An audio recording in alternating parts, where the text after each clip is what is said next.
இப்ப என்ன நடக்குதுன்னு பாருங்க. ஆண்டவர் என்ன பண்ணிடுறாரு, உங்களுக்கு ஒரு வாக்கு தத்தம் பண்ணிடுறாரு. உனக்கு நானும் இந்த ஆசீர்வாதத்தை கொடுத்துடுறேன் அப்படின்னு என்ன செஞ்சாரு சொல்லிடுறாரு. சொன்னதுக்கு அப்புறம் என்ன பண்ணணும், சவுல் மாதிரி மாடு மேய்க்க போயிடணும். என்ன செஞ்சிடணும், சவுல் மாதிரி மாடு மேய்க்க போயிடணும். நீங்க என்ன பண்றீங்க, ஆண்டவர் எனக்கு ராஜான்ற தகுதி கொடுத்துட்டாருல, எனக்கு இப்பயே எல்லா பேரும் என் முன்னாடி மண்டியிடுன்னு கேக்குறீங்க. என்ன செய்றீங்க, நம்மளுடைய எண்ணம் அப்படி இருக்கு.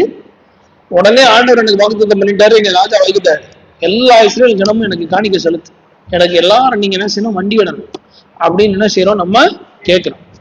சவுல் மாதிரி என்ன செய்யணும், நீங்க மாடு மேய்க்க போயிடணும். உடனே நீங்க என்ன செய்யக்கூடாது, மரியாதைய எதிர்பார்க்க கூடாது.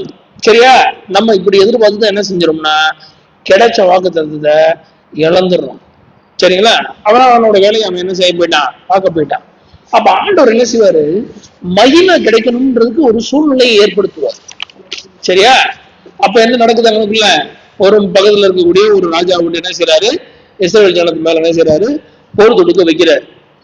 சரியா, ஆனா அப்பயும் இந்த வைக்கப்பட்டு போன இஸ்ரவேல் ஜனம் என்ன செய்யுது, உன்னோட நாங்க உடன்படிக்கை பண்ணிக்கிறோம்னு என்ன செய்யுது பேசுது. சொல்லும் போது என்ன நடக்குது, அவன் உங்களுடைய கண்ணை ஒருத்தருடைய கண்ணை நான் புடுங்கி நான் உடன்படிக்கை நான் என்ன செய்யறேன் பண்றேன்னு அவன் சொல்றான். உடனே இவங்க என்ன பண்றாங்க, 7 நாள் டைம் கேட்டு என்ன செய்யறாங்க, போய் அழுகுறாங்க. சோ அதை கேட்ட சவுல் என்ன செய்யறான், மாடு மேய்ச்சிட்டு திரும்ப வந்து சவுல் என்ன செய்யறான், வந்து கேட்ட உடனே ஆண்டவர் என்ன செய்யறாரு, அவன் மேல இறங்கி என்ன பண்றது, ஆவியில் இறங்கி என்ன செய்யறாரு, அவன் ஒரு மாடை பிடிச்சிருந்தது, ஊரின மாட்டை பிடித்து அதை வெட்டி என்ன செய்யறான், என் கூட வந்து கூட்டம் சேரல அப்படின்னா இருக்கக்கூடிய எல்லா இஸ்ரவேல் ஜனங்களுடைய மாடுகளுக்கும் இதான் என்ன செய்யும், நேரும் சொல்லி என்ன செய்யுது, தேவனுடைய வார்த்தை அவை மூலமா என்ன செய்யுது புறப்படுது. சரிங்களா, சோ ஏற்ற காலம் வரை பொறுத்திருங்கள். என்ன செய்யுங்க, அது வரைக்கும் என்ன பண்ணுங்க, பொறுத்திருங்க.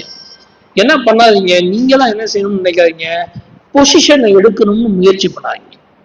ஆண்டவர் உங்களுக்கு கொடுத்தத அவர் என்ன செய்வாரு, உங்களுக்கு அந்த தகுதியை என்ன செய்வாரு கொடுப்பாரு. தேவன் பண்ண வாக்கு தத்தமே, அதுல என்னைக்குமே மாற்றம் என்ன செய்யாது வராது.